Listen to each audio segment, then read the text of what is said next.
Well, what does that tell us, huh? Well, who in the room here knows that a Mexican-born person was part of this committee? Who knows that? Somebody? Yeah, somebody does, yes. Who knows that the committee member I'm talking about was the Secretary General of a big European youth organization that served terms here in the committee of the European Greens? Who here actually knows that this person was very exceptionally actually holding a mandate in the parliament without even having the citizenship of that country? Yeah? That's quite exceptional, I think. But who of you know that the motorcycling scene is actually well represented in the heart of European politics? So some may know who I'm talking about, and others will realize that even after 10 years, you still find out new things of the people you think you know already. And who else represents the European idea, the European integration, the European unity, the fight for a common Europe, more than the person I'm talking about? Who fought more for that? With passion, with emotion, with political will, with continuity, with a wholehearted dedication? Who represents that more than our fellow co-chair, Monica?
I come well equipped.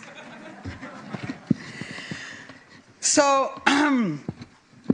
yes, this is a very emotional moment. I am going to make a speech, short, but I'm going to make a speech. So I apologize for that, but I really, really want to leave you with some of my deepest thinking of why I've gone through this 10 years adventure. It's going to be very, very... it was long, but you know, when I decided to stand in 2009 after having spent about 20 in the European Parliament, my main motivation was to make of an elusive entity as a European party a real instrument for this equally elusive thing as the European democracy.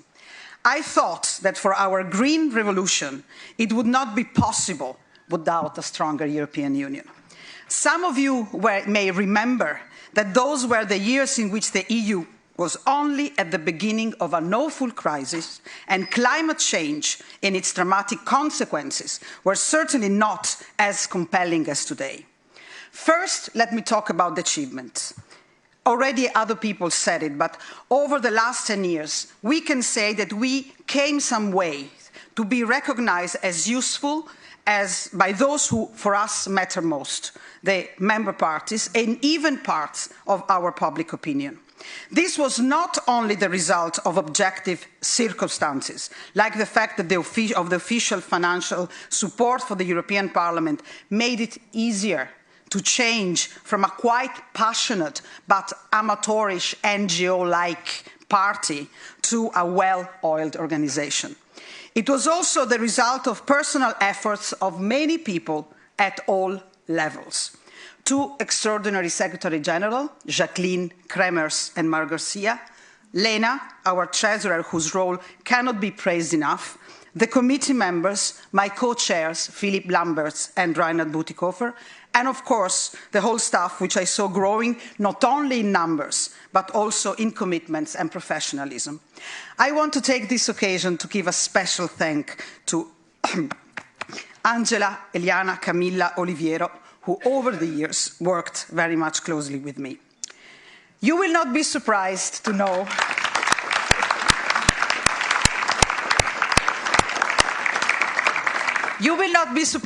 that not all of it was wonderful, easy, and friendly. I do remember the differences among us on priority of actions, of strategy in the relation with member parties, the tough discussion on the future of Europe, the difficult dialogue with the group on the primaries. It took some time to reach the constructive relation we have today with the group and the foundation. I really do hope that from this stronger cooperation, it will be possible to revamp current regulation of the EU that prevents the European Green Party to help more substantially its members in their European campaigns and in the party buildings. This is really a worthwhile common battle for the next committee and for the group, I think. I am, of course, aware that the merits of the electoral victories we see today are mostly within national parties.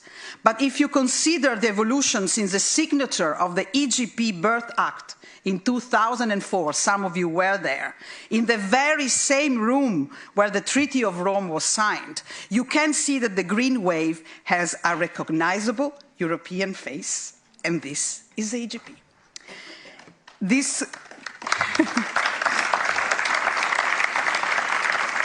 This common identity was also gained through 4 European common campaigns and a constant improvement of our cooperation and credibility in relation to external partners.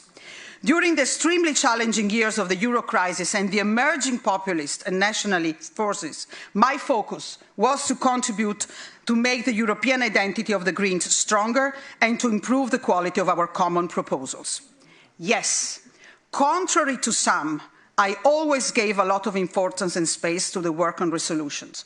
When the drums of nationalism and xenophobia started to play again, when the old prejudices came back among our people, we were able to say the same things in Germany, in Greece, in Finland, in France, in Spain, on the most divisive and controversial issues such as the future of Europe, the Euro, Green New Deal, migration, rule of law. This unity and capacity to emerge as a strong, pro-change European family is an important aspect of the current Green Wave, which was from the very beginning defined indeed as European. But near the achievements, I have to mention what I consider my biggest defeat. You will not be surprised to hear that I would have really wished to leave my post as co-chair of the EGP with a much better situation in the South and in Italy in particular. But I really do hope that the growing awareness of the challenges of the climate crisis, a bigger readiness to give space and representation to the new ways of being green will help the Green Wave to reach those countries soon. Dear friends, despite our successes, in 2019, we see things that I personally never thought I would see in 2009.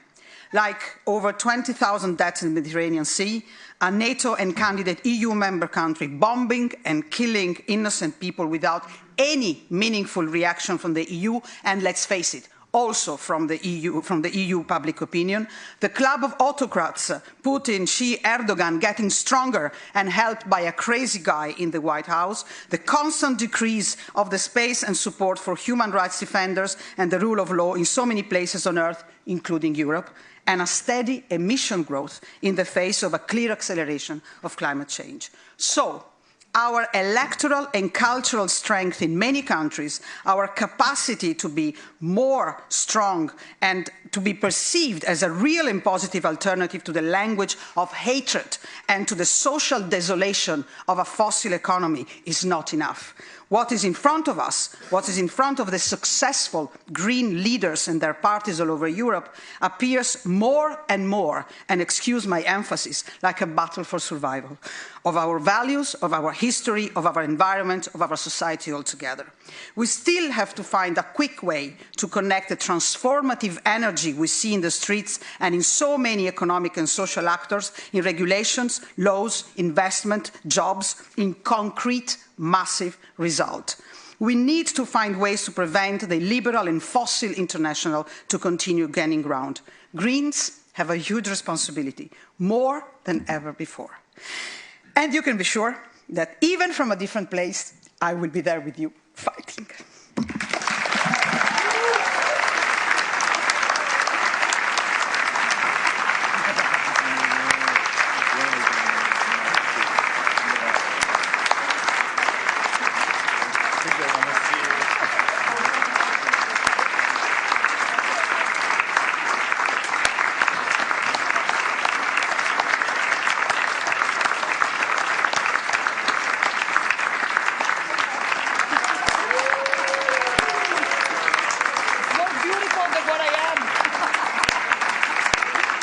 Thank you.